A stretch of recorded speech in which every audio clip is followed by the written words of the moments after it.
இங்கே 2 நாய்ங்க டீமர்ஸ் மாதிரி விளையாடிட்டு இருக்குது. என்னன்னு போய் கேட்டால் கேஸாக உருமாறுறான். இப்படிலாம் உருமாறுனா என்ன பண்ணுறது? டீமர்ஸ் வேறு இவங்கலாம். சரி நானும் ஏன்பிள் பிவிபியை கொடுத்துட்டு பக்கத்தில் போகிறேன். போயிட்டு ஏதாச்சும் ஒரு காம்போ போட்டு முடிச்சிட்றான்னு பார்த்தா இவன் அடித்தா அவன் அடிக்கிறான், அவன் அடித்தா இவன் அடிக்கிறான்.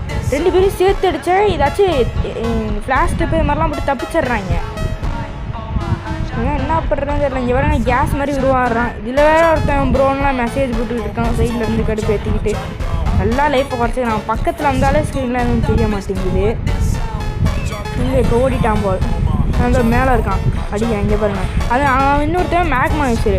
அவன் ஸ்டார்டிங்கில் எதுவுமே பண்ணல, கடைசியாக அவன் கடுப்பு ஏற்றிக்கிட்டு இருப்பான். அந்த கேஸ் யூஸரை முடிக்கிறான்னு தலைவலி. இவனுங்க ஒரு காம்போவை போகலான்னு பார்த்தா டக்குன்னு பின்னாலேருந்து முதுகில் குத்துறான். நானும் V4 ஆக்டிவேட் பண்ணிவிட்டு போகிறேன்.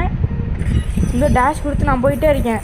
வச்சு டக்கு இருக்குன்னு. ஆனால் இங்கே லைஃபே குறையலை, பைத்தியம் மாதிரி பண்ணிகிட்டு இருக்கானுங்க 2 பேரும் சேர்ந்து கூட்டணி போட்டு விளையாடுறாங்க. இந்த எச்சனத்துக்கலாம்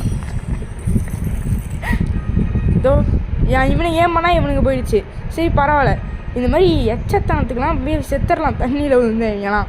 இவனுக்கு ஒரு காம்போவை போட்டு முடிக்கிறேன். இப்போ இங்கே பாருங்கள், ஷார்க் ஆங்கர் போட்டு அடிக்கிறான், கடுப்பேற்றுறாங்க. இது மாதிரிலாம் டீமர்ஸ்லாம் என்ன பண்ணுறது நீங்களே சொல்லுங்கள் கமெண்ட்டில். இதோ என் லைஃப் குறைச்சி நான் சீரிக்கு வச்சு முடிச்சிட்டேன். இவன் அடித்த செகண்டு இப்போ இவன் என்ன முடிச்சிடுவான் பாருங்கள். இதோ